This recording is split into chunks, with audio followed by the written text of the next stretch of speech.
Col Robin Ashwood, a retired member of the Royal Regiment of Wales. I'm the secretary of this chapel, the South West Borderers Chapel Trustees. It's a totally voluntary post. There's about 3 or 4 of us, and I've been doing the job very happily for the last 30 years.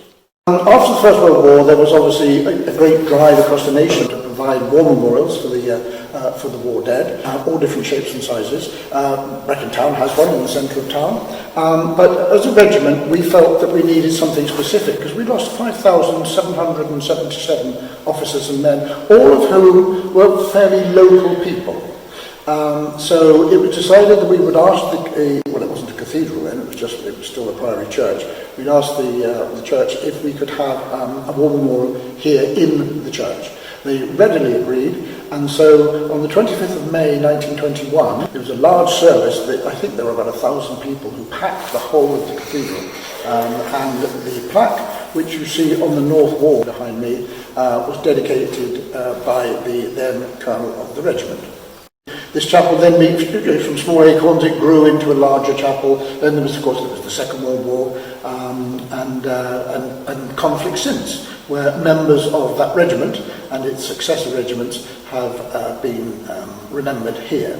So we felt that as the centenary was coming up, there should be something to mark that special occasion. So it was agreed that we would have a service to commemorate the centenary of that war memorial. I'll take it back to the Zulu War, because although we didn't commemorate the Zulu War at the weekend, the Zulu War is very much part of the regiment's, again, history and heritage. This particular regiment, the South West Borderers, the 24th Regiment Foot, has a total of 23 Victoria Crosses. That is the highest number of VCs awarded to any single infantry battalion in the British Army. 7 of those were awarded to the 24th Regiment Foot at the defence of Rorke's on the 22nd and 23rd of January 1879.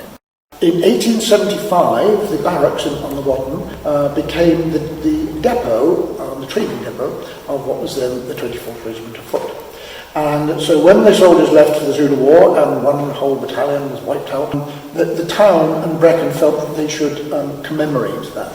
So the large east window in the main part of the cathedral was installed as a project between the town and the regiment to commemorate all those people who died in the war. And there is, in the corner over there, a huge plaque which has every single name of every soldier who was killed at the Battle of Isandlwana. And all those names you see on there between 11 o'clock in the morning and 2 o'clock in the afternoon, it makes the hairs on my neck stand up even now. It really does. In 1921, this chapel became the regiment's war memorial. And then, since then, all the plaques that you see around the walls, they've been installed.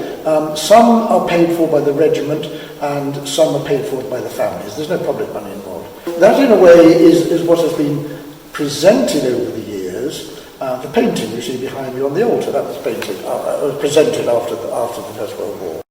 And the altar cross and the 2 large brass candlesticks which we presented at the weekend to commemorate the centenary, the plaque which you can probably just see in front of you there on the pew, commemorates the centenary. So those are all the things. It's ongoing. Although it's a memorial, it's ongoing, and it remains a small part of the regimental